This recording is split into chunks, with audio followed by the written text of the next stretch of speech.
OpenAI wants to build new artificial intelligence training datasets. Microsoft was a wee bit concerned about OpenAI's ChatGPT. And basically, all of Maine had data stolen back in the spring. It's Friday, November 10th, and this is Engadgets Today, the latest tech news with a bit of tranquility with your morning coffee.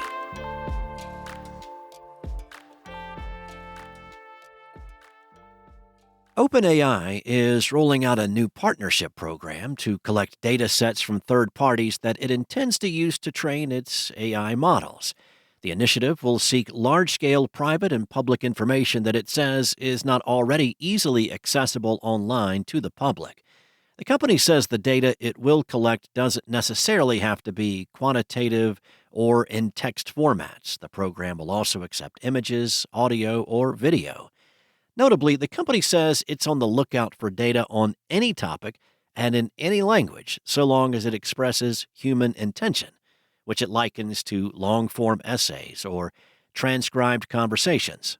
Human centric data collected by OpenAI is expected to help the company improve tools like its automatic speech recognition technology, which is used to transcribe spoken words. This initiative also lines up with ChatGPT's recent expansion to support voice queries to engage with users in a conversational manner. Exposing its AI models to more information that teaches it how to hold up in human like conversations will only further improve this feature and other tools that will follow in function.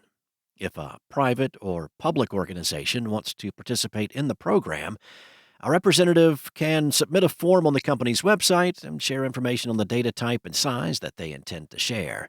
ChatGPT has already set records for its soaring user base. It has about 100 million weekly active users around the world, meaning privacy will only continue to be a focal point for the tool, which leads us into our next story.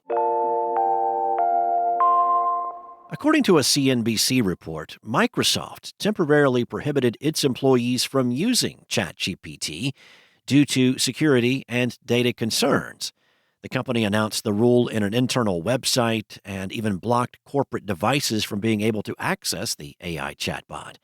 While several tech companies had prohibited, or had at least discouraged, the internal use of ChatGPT in the past, Microsoft doing the same thing was certainly curious, seeing as it's OpenAI's biggest and most prominent investor. In January, Microsoft pledged to invest $10 billion in ChatGPT's developer over the next few years after pouring $3 billion into the company in the past. The AI-powered tools it rolled out for its products, such as Bing's chatbot, also use OpenAI's large language model. But Microsoft reportedly said in its note that while it is true that the company has invested in OpenAI and that ChatGPT has built-in safeguards to prevent improper use, the website is nevertheless a third-party external service. It advised its employees to exercise caution. ChatGPT's Microsoft ban was not expected, but it was also swift.